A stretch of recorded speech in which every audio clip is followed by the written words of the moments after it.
Hello ನನ್ನ ಕುಟುಂಬದವರೇ, ಹೇಗಿದ್ರೆ ಎಲ್ಲರೂ. ಇವತ್ತು ನಾನು ನಿಮ್ಮ ಜೊತೆ ಒಂದು ಸೂಪರಾದೊಂದು ರೆಸಿಪಿಯನ್ನು ಶೇರ್ ಮಾಡ್ತಾ ಇದ್ದೀನಿ. ಮಂಚೂರಿ ಅಂದರೆ ಎಲ್ಲರಿಗೂ ಇಷ್ಟ ಇರುತ್ತೆ. ಇವತ್ತು ನಾನು ಆಲೂ ಮಂಚೂರಿ, ಪೊಟ್ಯಾಟೊ ಮಂಚೂರಿ ಅಂತ ಹೇಳ್ತಾರೆ, ಅದನ್ನು ತೊಗೊಂಡು ಬಂದಿದ್ದೀನಿ. ಇದಕ್ಕೆ ನಿಮಗೆ ಯಾವುದೇ ಸಾಸ್ ಬೇಡ ಅಥವಾ ಯಾವುದೇ ಮೈದಾ ಇರಲಿ, ಕಾರ್ನ್ಫ್ಲವರ್ ಇರಲಿ, ಏನು ಬೇಡ. ಸಿಂಪಲ್ಲಾಗಿ ನಾನಿವತ್ತು ತುಂಬ ಟೇಸ್ಟಾಗಿ ಪಕ್ಕ ರೋಡ್ ಸೈಡ್ ಯಾವ ರೀತಿ ಸಿಗುತ್ತೆ ನೋಡಿ, ಅದೇ ರೀತಿಯಲ್ಲಿ ನಿಮಗೆ ತೋರಿಸ್ತೀನಿ. ಖಂಡಿತ ನಿಮಗೆ ಇಷ್ಟ ಆಗುತ್ತೆ. ಹಾಗಾಗಿ ಯಾರಿದನ್ನು ನೋಡಿದ ತಕ್ಷಣ ಇಷ್ಟ ಆಯ್ತು ನೋಡಿ, ಅವರು ಇವಾಗಲೇ ಲೈಕ್ ಮಾಡಿ. ಫಸ್ಟಿಗೆ ನಾವು ಸಾಸ್ ರೆಡಿ ಮಾಡೋಣ. ನಾನಿಲ್ಲಿ 2 ಟೊಮೆಟೊವನ್ನು ಯೂಸ್ ಮಾಡಿದ್ದೀನಿ. ಈ ರೀತಿ ಸ್ಲೈಸ್ ಮಾಡಿ ತೊಗೊಂಡಿದ್ದೀನಿ. ಇದಕ್ಕೆ ಇವಾಗ ಸ್ವಲ್ಪ ನೀರನ್ನು ಹಾಕಿ ಚೆನ್ನಾಗಿದ್ದು ಸ್ಮೂತ್ ಆಗಬೇಕು, ಅಷ್ಟು ತನಕ ಇದನ್ನು ನಾವು ಬೇಯಿಸ್ಲಿಕ್ಕೆ ಉಂಟು. ಇದಕ್ಕೆ ಸ್ವಲ್ಪ ಉಪ್ಪು ಹಾಕ್ತಾ ಇದ್ದೀನಿ ನಾನು, ಹಾಗೂ ಇದನ್ನು ಸ್ವಲ್ಪ ಹೊತ್ತು ಹೀಗೇ ಬಿಡ್ತೀನಿ, ಚೆನ್ನಾಗಿದ್ದು ಸ್ಮೂತ್ ಆಗಲಿ. ಓಕೆ, ಇವಾಗ ನೋಡ್ಬೋದು ನೀವು, ಟೊಮೆಟೊ ಚೆನ್ನಾಗಿ ಸ್ಮೂತ್ ಆಗಿದೆ, ಸಾಫ್ಟ್ ಆಗಿದೆ. ಇವಾಗ ನಾನು ಇದಕ್ಕೆ ನೋಡಿ 1 ಟೇಬಲ್ ಸ್ಪೂನಷ್ಟು ಸಕ್ಕರೆಯನ್ನು ಹಾಕ್ತಾ ಇದ್ದೀನಿ. ಇನ್ನು ಇದಕ್ಕೆ ನೀರು ಹಾಕಬೇಡಿ, ಸಕ್ಕರೆಯಲ್ಲೇ ಇದು ಚೆನ್ನಾಗಿ ಸಾಫ್ಟ್ ಆಗಬೇಕು. ನಾನಿಲ್ಲಿ ಸ್ವಲ್ಪ ಇದಕ್ಕೆ ಚಿಲ್ಲಿ ಪೌಡರ್ ಆ್ಯಡ್ ಮಾಡ್ತಾ ಇದ್ದೀನಿ. ಒಮ್ಮೆಲೆ ಚಿಲ್ಲಿ ಪೌಡರ್ ತುಂಬ ಖಾರ ಇದೆ ಆದರೆ ಸ್ವಲ್ಪ ಕಮ್ಮಿ ಹಾಕಿ, ಖಾರ ಅಷ್ಟು ಇಲ್ಲದಿದ್ದರೆ ಸ್ವಲ್ಪ ಜಾಸ್ತಿ ಹಾಕಿದರೂ ಪರವಾಗಿಲ್ಲ. ಇವಾಗ ಸಕ್ಕರೆ ಇದರಲ್ಲೇ ಇದು ಸಾಫ್ಟ್ ಆಗಬೇಕು, ಹಾಗಾಗಿ ಇದನ್ನು ಇದೇ ರೀತಿ ಫ್ರೈ ಮಾಡಿ ನೋಡಿ. ಇವಾಗ ಯಾವ ರೀತಿ ಸಕ್ಕರೆ ಕೂಡ ನೀರಾಗಿದೆ, ಎಷ್ಟು ಚೆನ್ನಾಗಿ ಸಾಫ್ಟ್ ಆಗಿದೆ ನೋಡಿ. ಇವಾಗ ಲಾಸ್ಟಿಗೆ ಇದಕ್ಕೆ ನಾನು ಗ್ಯಾಸನ್ನು ಆಫ್ ಮಾಡಿ ಸ್ವಲ್ಪ ವೆನಿಗರನ್ನು ಹಾಕ್ತಾ ಇದ್ದೀನಿ, ಒಂದು ಅರ್ಧ ಸ್ಪೂನಷ್ಟು. ಓಕೆ, ಇದು ರೆಡಿ ಆಗಿದೆ. ಇನ್ನು ಇದು ತಣ್ಣಗಾದ್ಮೇಲೆ ನಾವು ಮಿಕ್ಸಿಯಲ್ಲಿ ಇದನ್ನು ಗ್ರೈಂಡ್ ಮಾಡೋಣ. ನೋಡಿ, ಇವಾಗ ಜಾರಲ್ಲಿ ಹಾಕಿ ಗ್ರೈಂಡ್ ಮಾಡಿದ್ದೀನಿ ನೋಡಿ. ಕಲರ್ ಕೂಡ ಚೆನ್ನಾಗಿ ಬಂದಿದೆ ಹಾಗೂ ತಿಕ್ಕಾಗಿ ತುಂಬ ಟೇಸ್ಟ್ ಇರುತ್ತೆ ಇದು ಸಾಸ್. ಓಕೆ, ಇದನ್ನು ಪಕ್ಕದಲ್ಲಿಡ. ಓಕೆ, ಇವಾಗ ಇಲ್ಲಿ ನಾನು ಆಲೂಗೆಡ್ಡೆ ತೊಗೊಂಡಿದ್ದೀನಿ. ನಾನು 2 ದೊಡ್ಡ ಆಲೂಗೆಡ್ಡೆ ತೊಗೊಂಡಿದ್ದೀನಿ. ಅದನ್ನು ಈ ರೀತಿ ನಾನು ಕಟ್ ಮಾಡಿದ್ದೀನಿ. ನೋಡ್ಬೋದು ನೀವು ಎಷ್ಟು ದಪ್ಪವಾಗಿದೆ, ಏನಿದೆ ಕರೆಕ್ಟಾಗಿ ನೋಡಿ. ಈ ರೀತಿ ನಾನು ಕಟ್ ಮಾಡಿದ್ದೀನಿ. ಇವಾಗ ಇದಕ್ಕೆ ನಾನು ಅಕ್ಕಿ ಹಿಟ್ಟು ತೊಗೊಂಡಿದ್ದೀನಿ, ಒಂದು 1/4 ಕಪ್ಪಷ್ಟು, ಅಂದರೆ ರೈಸ್ ಫ್ಲೋರ್ 1/4 ಕಪ್ಪಷ್ಟು ತೊಗೊಂಡಿದ್ದಕ್ಕೆ ಹಾಕ್ತಾ ಇದ್ದೀನಿ. ಹಾಗೂ ಇದಕ್ಕೆ ನಾನು ರುಚಿಗೆ ತಕ್ಕಷ್ಟು ಉಪ್ಪನ್ನು ಕೂಡ ಸೇರಿಸ್ತಾ ಇದ್ದೀನಿ. ಓಕೆ, ಚೆನ್ನಾಗಿ ಇದನ್ನು ಮಿಕ್ಸ್ ಮಾಡಿ. ಇದಕ್ಕೆ ನೀರೆಲ್ಲ ಏನು ಕೂಡ ಸೇರಿಸಬೇಡಿ. ಸ್ವಲ್ಪ ಹೊತ್ತಲ್ಲಿ ಏನಾಗುತ್ತೆ ಅಂದರೆ ಆಲೂಗೆಡ್ಡೆ ತಾನಾಗೆ ನೀರು ಬಿಡುತ್ತೆ. ಆವಾಗ ಇದು ನೀರಾದರೆ ಇನ್ನೊಮ್ಮೆ ನೀವು ಇದಕ್ಕೆ ಸ್ವಲ್ಪ ಹಿಟ್ಟು ಸೇರಿಸಬೇಕಾಗತ್ತೆ. ಹಾಗಾಗಿ ಡ್ರೈ ಆಗಿ ಇದನ್ನು ನೀವು ಈ ರೀತಿ ಮಿಕ್ಸ್ ಮಾಡಿ. ಓಕೆ ನೋಡಿ, ಇವಾಗ ಇದು ಕರೆಕ್ಟಾಗಿದೆ, ಈ ರೀತಿ ಆಗಬೇಕು. ಇನ್ನೊಂದು ಸೈಡಲ್ಲಿ ಆಯಿಲ್ ಕೂಡ, ಎಣ್ಣೆಯನ್ನು ಕೂಡ ಬಿಸಿ ಮಾಡಲಿಕ್ಕೆ ಇಡಿ. ಎಣ್ಣೆ ಚೆನ್ನಾಗಿ ಬಿಸಿ ಆಗಬೇಕು. ಆಮೇಲೆ ನೀವು ಇದನ್ನು ಒಂದೊಂದಾಗಿ ಬಿಡಬೇಕು ನೋಡಿ, ಈ ರೀತಿ. ಒಮ್ಮೆಲೆ ನಾನು ಹೇಳಿದಾಗೆ ಸ್ವಲ್ಪ ನೀರು ಆಗಿದೆ ಆದರೆ ಸ್ವಲ್ಪ ಇದಕ್ಕೆ ಹಿಟ್ಟನ್ನು ಜಾಸ್ತಿ ಹಾಕಿ ಚೆನ್ನಾಗಿ ಮಿಕ್ಸ್ ಮಾಡಿ ಆಮೇಲೆ ಈ ರೀತಿ ಬಿಡಿ. ಓಕೆ, ಒಳ್ಳೆ ರೀತಿ ಇದನ್ನು 2 ಸೈಡ್ ಕೂಡ ಟರ್ನ್ ಮಾಡ್ತಾ ಫ್ರೈ ಮಾಡಬೇಕು.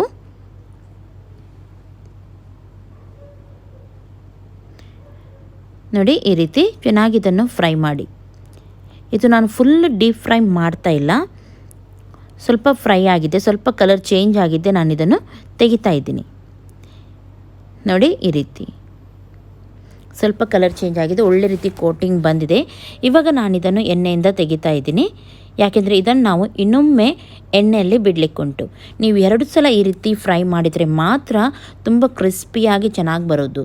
ಒಂದೇ ಸಲ ಫ್ರೈ ಮಾಡುವಾಗ ನಿಮಗೆ ಸ್ವಲ್ಪ ಕ್ರಿಸ್ಪಿ ಅಂತ ಎನಿಸ್ಬೋದು, ಆದರೆ ನೀವು ಇದರ ಚಿಲ್ಲಿ ಮಾಡುವಾಗ, ಮಂಚೂರಿ ಮಾಡುವಾಗ ಏನಾಗುತ್ತೆ ಅಂದರೆ ಆಮೇಲೆ ಇದು ಸ್ಮೂತ್ ಆಗುತ್ತೆ. ಹಾಗಾಗಿ 2 ಸಲ ನೀವು ಇದನ್ನು ಫ್ರೈ ಮಾಡಿದರೆ ತುಂಬ ಚೆನ್ನಾಗಿ ಬರುತ್ತೆ. ಓಕೆ, ಎಲ್ಲವನ್ನು ನಾನು ಎಣ್ಣೆಯಿಂದ ಫಸ್ಟ್ ತೆಗಿತೀನಿ. ಇದೇ ರೀತಿ ಮಾಡಿ, ಇಂಥ ಸಣ್ಣ ಸಣ್ಣ ರೀತಿ ನೀವು ಟಿಪ್ಸನ್ನು ಫಾಲೋ ಮಾಡಿದರೆ ಖಂಡಿತವಾಗ್ಲೂ ತುಂಬ ಟೇಸ್ಟ್ ಆಗುತ್ತೆ.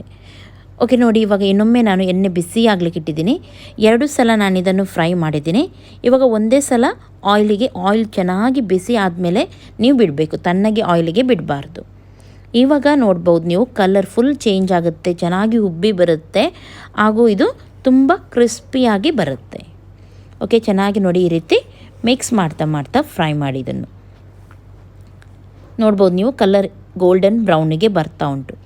ಈ ರೀತಿ 2 ಸಲ ಮಾಡಿದರೆ ಬೇಗನೆ ಆಗುತ್ತೆ. ಓಕೆ, ಈಗ ತುಂಬ ಕ್ರಿಸ್ಪಿಯಾಗಿ ಖಡಕ್ಕಾಗಿ ಬಂದಿದೆ ಇದು. ಇವಾಗ ಇದನ್ನು ನಾನು ತೆಗೆದು ಪ್ಲೇಟಿಗೆ ಹಾಕ್ತಾ ಇದ್ದೀನಿ. ಇನ್ನೊಂದು ಸೈಡ್ ನಾನು ಫ್ರೈಯಿಂಗ್ ಪ್ಯಾನ್ ತೊಗೊಂಡಿದ್ದೀನಿ. ಅದರಲ್ಲಿ ಸ್ವಲ್ಪ ಆಯಿಲ್, ಜಿಂಜರ್ ಶುಂಠಿ ಹಾಗೂ ಬೆಳ್ಳುಳ್ಳಿಯನ್ನು ಹಾಕಿದ್ದೀನಿ. ಶುಂಠಿ ಬೆಳ್ಳುಳ್ಳಿ ಪೇಸ್ಟ್ ಕೂಡ ನೀವು ಹಾಕ್ಬೋದು. 3 ಹಸಿಮೆಣಸನ್ನು ಸಣ್ಣ ಸಣ್ಣದಾಗಿ ಕಟ್ ಮಾಡಿ ಹಾಕಿದ್ದೀನಿ ಇಲ್ಲಿ. ಚೆನ್ನಾಗಿ ಇದನ್ನು ಮಿಕ್ಸ್ ಮಾಡಿ ನೋಡಿ, ಚೆನ್ನಾಗಿದು ಫ್ರೈ ಆಗಿದೆ. ಫ್ರೈ ಆದಮೇಲೆ ನಾನು ಇದಕ್ಕೆ ಬಿಳಿ ಎಳ್ಳುವನ್ನು 1 ಟೇಬಲ್ ಸ್ಪೂನಷ್ಟು ಹಾಕ್ತಾಯಿದ್ದೀನಿ. ಆಪ್ಷನಲ್ ಇದು, ನೀವು ಇದೇ ಆದರೆ ಮಾತ್ರ ಹಾಕಲೇಬೇಕಂತ ಏನಿಲ್ಲ, ಸ್ವಲ್ಪ ಚೆನ್ನಾಗಿ ಕಾಣುತ್ತೆ ನೋಡಲಿಕ್ಕೆ ಅಂತ ಹೇಳಿ. ಆಮೇಲೆ ನಾನಿಲ್ಲಿ ಅರ್ಧ ನೀರುಳ್ಳಿ ಹಾಗೂ ಸ್ವಲ್ಪ ಕ್ಯಾಪ್ಸಿಕಮನ್ನು ಹಾಕಿದ್ದೀನಿ. ಕ್ಯಾಪ್ಸಿಕಮ್ ಇಲ್ಲಿ ಆಪ್ಷನಲ್, ಇದೇ ಆದರೆ ಮಾತ್ರ ನೀವು ಯೂಸ್ ಮಾಡಿ, ಇಲ್ಲದಿದ್ದರೆ ಪರವಾಗಿಲ್ಲ. ಚೆನ್ನಾಗಿದು ಸ್ವಲ್ಪ ಕಲರ್ ಚೇಂಜ್ ಆಗುವವರೆಗೂ ಫ್ರೈ ಮಾಡಿದರೆ ಸಾಕು. ರುಚಿಗೆ ತಕ್ಕಷ್ಟು ಇದಕ್ಕೆ ಉಪ್ಪನ್ನು ಸೇರಿಸೋಣ. ಇದನ್ನು ಡೀಪ್ ಫ್ರೈ ಮಾಡಲಿಕ್ಕೆಲ್ಲ, ಸ್ವಲ್ಪ ಕಲರ್ ಇದರದ್ದು ಚೇಂಜ್ ಆಗಬೇಕು ಅಷ್ಟೇ, ಆವಾಗ ತುಂಬ ಚೆನ್ನಾಗಿ ಬರುತ್ತೆ ಇದು. ಓಕೆ ನೋಡಿ, ಇಷ್ಟು ಫ್ರೈ ಆದರೆ ಸಾಕು. ಇವಾಗ ನಾವು ರೆಡಿ ಮಾಡಿದ ಸಾಸ್ ಇತ್ತು ನೋಡಿ, ಅದನ್ನು ಹಾಕೋಣ. ಒಮ್ಮೆಲೆ ಈ ಸಾಸ್ ನೀವು ರೆಡಿ ಮಾಡೋದಿಲ್ಲದಿದ್ದರೆ ನಿಮ್ಮ ಹತ್ರ ಟೊಮೆಟೊ ಕೆಚಪ್ ಅಥವಾ ಟೊಮೆಟೊ ಸಾಸ್, ಚಿಲ್ಲಿ ಸಾಸ್ ಎಲ್ಲ ಇದೆ ಆದರೆ ಅದನ್ನು ನೀವು ಹಾಕ್ಬೋದು. ಆಮೇಲೆ ನಾನಿಲ್ಲಿ ಸ್ವಲ್ಪ ಸೋಯಾ ಸಾಸ್ ಹಾಕ್ತಾಯಿದ್ದೀನಿ. ಸೋಯಾ ಸಾಸ್ ಹಾಕಲೇಬೇಕಂತ ಇಲ್ಲ, ನಾನು ಸುಮಾರು ಸಲ ಹೇಳಿದ್ದೀನಿ ಸೋಯಾ ಸಾಸ್ ಹಾಕಲೇಬೇಕಂತ ಇಲ್ಲ, ಇದೇ ಆದರೆ ಮಾತ್ರ ಹಾಕಿ. ಒಳ್ಳೆ ರೀತಿ ಇದನ್ನು ಇವಾಗ ಫ್ರೈ ಮಾಡಿ. ಈ ರೀತಿ ಚೆನ್ನಾಗಿ ಗ್ಯಾಸ್ ಫಾಸ್ಟಲ್ಲಿಟ್ಟು ಫ್ರೈ ಮಾಡಬೇಕು. ಯಾವಾಗಲೂ ಯಾವುದು ಮಂಚೂರಿ ಕೂಡ ಮಾಡುವಾಗ ಗ್ಯಾಸ್ ಫಾಸ್ಟಲ್ಲಿರಬೇಕು, ಆವಾಗ ಟೇಸ್ಟ್ ಚೆನ್ನಾಗಿ ಬರುತ್ತೆ. ನೋಡಿ, ಸಾಸ್ ಈ ರೀತಿ ಚೆನ್ನಾಗಿ ಫ್ರೈ ಆಗಬೇಕು. ಆಮೇಲೆ ಇದಕ್ಕೆ ನಾನು ಸ್ವಲ್ಪ ನೀರು ಸೇರಿಸ್ತಾ ಇದ್ದೀನಿ. ಇದರಿಂದ ಎಲ್ಲ ಟೇಸ್ಟ್ ಕೂಡ ಬ್ಯಾಲೆನ್ಸ್ ಆಗಿ ಬರುತ್ತೆ.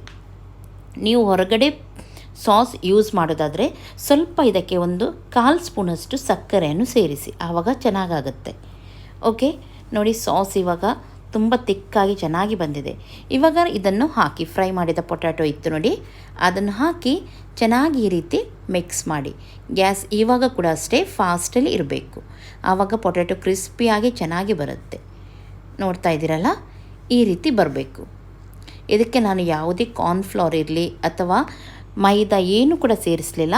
ಇದು ಸಿಂಪಲ್ಲಾಗಿ ನಾನು ತೋರಿಸಿದ್ದೀನಿ, ತುಂಬ ಟೇಸ್ಟ್ ಆಗುತ್ತೆ. ಒಮ್ಮೆ ನೀವು ಇದನ್ನು ಟ್ರೈ ಮಾಡಿ ನೋಡಿ ಮನೆಯಲ್ಲಿ. ಓಕೆ, ಲಾಸ್ಟಿಗೆ ಬೇಕಿದ್ರೆ ಇದರ ಮೇಲೆ ಸ್ವಲ್ಪ ಕೊತ್ತಂಬರಿ ಸೊಪ್ಪು ಇದೆ ಆದರೆ ಹಾಕಿ, ತುಂಬ ಟೇಸ್ಟಾಗಿ ಆಗುತ್ತೆ. ಇವತ್ತಿನ ಈ ರೆಸಿಪಿ ನಿಮಗೆ ಇಷ್ಟ ಆಯ್ತಾ ಅಂತ ಆದರೆ ಪ್ಲೀಸ್ ಲೈಕ್ ಮಾಡಿ, ನಿಮ್ಮ ಫ್ರೆಂಡ್ಸ್ ಜೊತೆ ಎಲ್ಲರ ಜೊತೆ ಶೇರ್ ಮಾಡಿ. ಹಾಗೂ ನನ್ನ ಚಾನಲ್ಗೆ ಯಾರು ಸಬ್ಸ್ಕ್ರೈಬ್ ಮಾಡಲಿಲ್ಲ ನೋಡಿ, ಅವರು ಖಂಡಿತವಾಗಲೂ ಸಬ್ಸ್ಕ್ರೈಬ್ ಮಾಡಿ. ಪಕ್ಕದಲ್ಲಿರುವ ಬೆಲ್ ಬಟನ್ ಕ್ಲಿಕ್ ಮಾಡಲಿಕ್ಕೆ ಮರಿಬೇಡಿ. ಓಕೆ, ಇನ್ನು ನಾಳೆ ಸಿಗ್ತೀನಿ ಒಳ್ಳೆಯ ಒಂದು ರೆಸಿಪಿಯೊಂದಿಗೆ. ಅಷ್ಟರವರೆಗೂ ಎಲ್ಲರಿಗೂ ಟೇಕ್ ಕೇರ್, ಬಾಯ್ ಬಾಯ್.